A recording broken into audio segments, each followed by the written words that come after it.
Finn MaaCoul and his fearless wife, a giant of a tale from Ireland, by Robert Bird.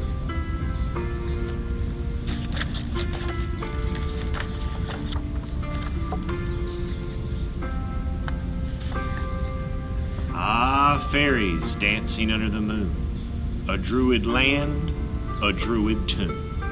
W.B. Yeats.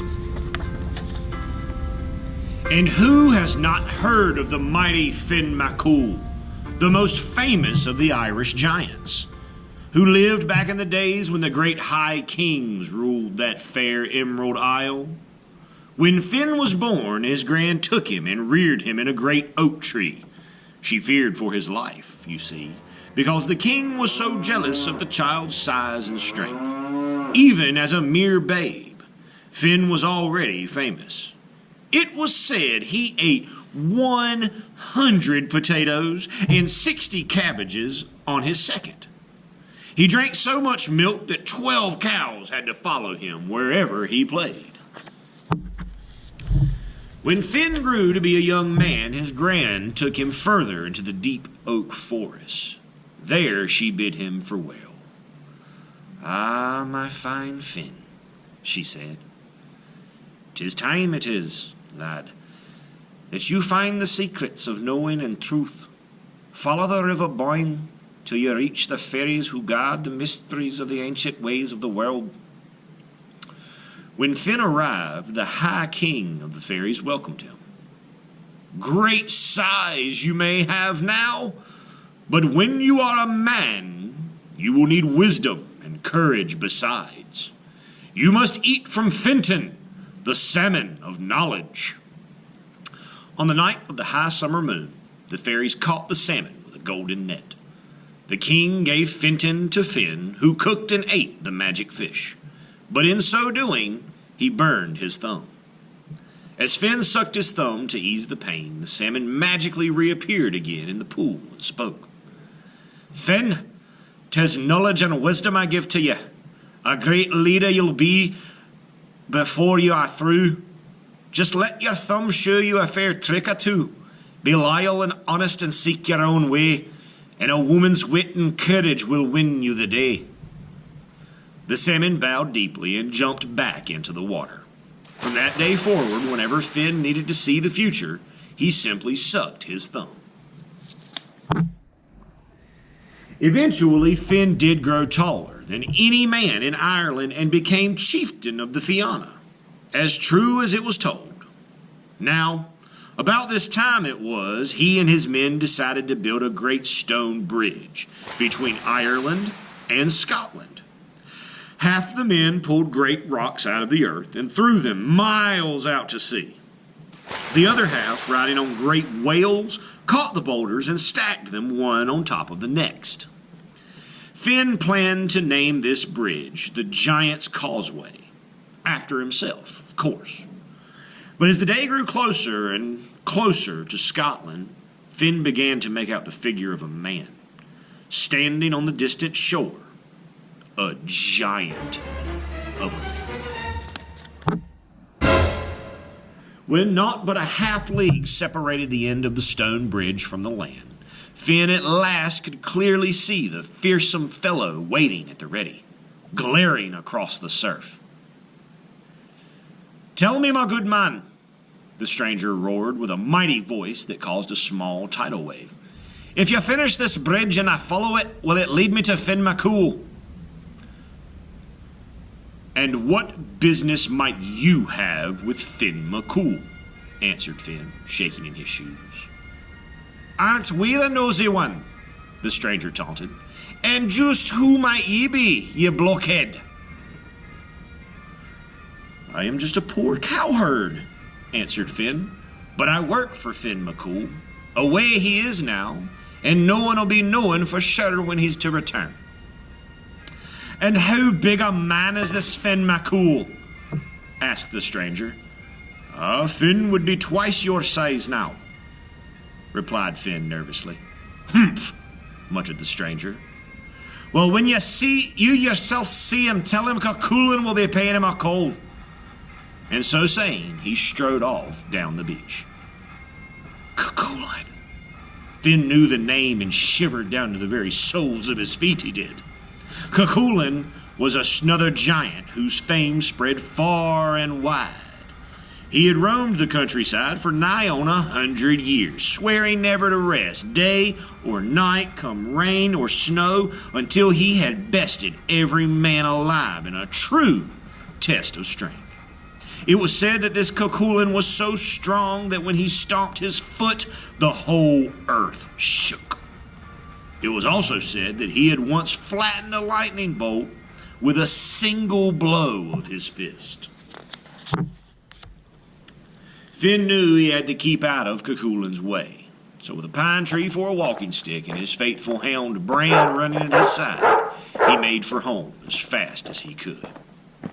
Now, Finn had the good fortune of living at the very tip-top of Knockmany Hill.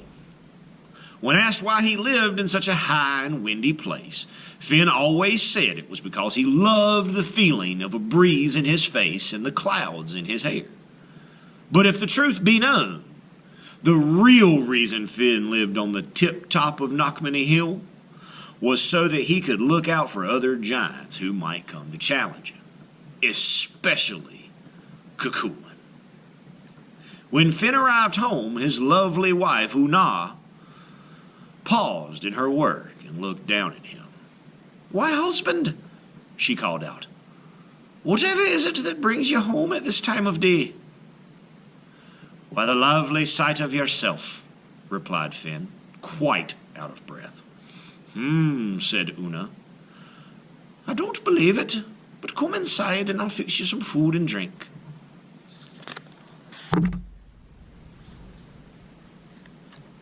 "Una, my dearest," said Finn, "'tis true. I was lonely for your sweet face, and I missed you sure as the flowers miss the rain, and—" "Finn MaaCoul," interrupted Una, "enough of this nonsense now, and don't you be trying any of your foolishness with me, for after all, who in the world knows you better than I? Pray, man, tell me what your trouble might be." Finn gave a deep sigh. "Una, my love, Cuchulainn is coming. I know it." Finn sucked for a moment on his great thumb. "Sure, it's true he'll be here at dawn, the beast. When he stomps his foot, the earth shakes, and he carries a flattened bolt of lightning in his pocket. If I run from him, I'm a coward, yet if I stay, he will squash me like a bug. Can you do nothing for me, woman?" "Easy now, Finn, and don't you be so gloomy," said Una thoughtfully. "Leave him to me, and do exactly as I say." Now, if truth be told, Una did not yet know what to do. But as a child, you see, she had also been taught the old secrets of magic by the fairies. It was said, in fact, that Una's black cat, Rostub, was a fairy herself. Because of Una's noble spirit and courage, she had been trusting with the safekeeping of the sacred fairy harp. This harp hung on a diamond nail on the wall. When Una took it down and touched its golden strings, the ancient fairy voices rhymed her a riddle, singing like tiny silver bears. "Una, fearless wife of Finn, say nothing rash, do nothing wild. Take breads and threads both thick and thin, 9 colours bright, tie man to child." Una then knew exactly what to do. She took 9 woolen threads of different colors and wove them into 3 braids. 1 braid she put on her right arm, another she tied at her heart, and the 3rd around her left ankle. And then she danced to the magic voices, spinning round and round and round. She knew now that she could not fail. Una worked all through the night. First, she made 21 great loaves of bread, putting a great iron pot inside each loaf and baking them all in a great clay oven. These she piled next to some ordinary loaves of bread. Next, she took a great pail of milk and made 21 great rounds of cheese. These she put with a pile of large yellow stones. At the break of dawn, she leaned out the door and gave 3 loud whistles. This was the old way the Irish let strangers know they were welcome. When Cuchulainn heard the 3 whistles, he began to climb up Knockmany Hill. Una dragged out a big cradle and said, Be quick now, Finn. Hop in. Cover up and lie snug. Say not a word, not a peep out of you. No, just leave this business to me. No sooner had Finn squeezed himself into the cradle than the house began to shake with every mighty step Cuchulainn took. As Cuchulainn pounded on the door, Finn burrowed under the covers and moaned. Be still, man, whispered Una. And just you remember this, all of Cuchulainn's strength is to be found in the gold finger of his left hand. Cuchulainn could barely fit through the door, but he came in shouting, And where is this coward Finn MaaCoul? Why, he left the house in a rage, didn't he? Replied Una calmly. For it seems that some buffoon of a giant named Cuchulainn was at the causeway looking for him, and Finn went to try and catch him, he did. For the poor giant's sake, I hope they don't meet, for it's sure Finn will make a paste out of him at once. Arrgh, I am Cuchulainn, I am, he cried. And when I see this Finn, I'll flatten him like a pancake. Finn whimpered. Look now, you've gone and woken the baby, said Una hastily, beginning to rock the cradle with her foot. Have you never seen him then, my Finn MaaCoul? Ha! 'Tis no wonder I have not. How could I? Answered the giant. For it's a fact, as everyone knows, he hides from me like a rabbit in a bush. Well, when you do see him, and it's sure you will, it will be a black day for you indeed, Una declared. Why, in all of Ireland, there is none braver or stronger than my Finn. Now, said Una, the wind is blowing through the door. Would you be so kind as to turn the house? Which is what Finn does, of course, when he's here, which, as you can see, he's not. Cuchulainn was surprised, but he pulled his golden finger 3 times and went outside. With one great grunt, he picked up the house and turned it around, away from the wind. Finn groaned and hid deeper under the covers. Why, thank ye, said Una, when Cuchulainn returned. Even though you 2 may be enemies, I'll not be rude. Sit down and have yourself a bite to eat. She brought him a huge stack of cabbages, a great sack of potatoes, and the sides of 3 whole cows and 5 pigs. Cuchulainn, known to be a glutton as well as a bully, shoved all the food down at once. Here then, said Una, have some bread. Cuchulainn grabbed 3 loaves and stuffed them into his mouth. Arrgh, he cried and spit out 3 teeth. And what kind of bread is this? Why, it's the only kind Finn ever eats, replied Una. Humph, said Cuchulainn and shoved in 3 more loaves. He chomped down and spit out 3 more teeth. Woman, he cried, I won't have a tooth left in my head. Why, who eats this devil's bread hard as a rock? Only Finn himself, and that wee child there in the cradle, said Una. Finn's child will be hungry now, in fact, said Una, and she gave Finn a loaf. Of course, one with no iron pot inside. Finn chewed it right up, and then he ate 3 more. Cuchulainn could not believe his eyes.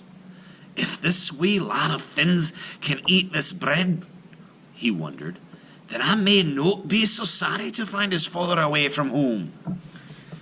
Cuchulainn walked over and looked in the cradle. Such a big child he is, he said. Is he strong? Finn sat up in the cradle. And are you yourself strong? He asked Cuchulainn. By the sun and the moon above me, the giant exclaimed.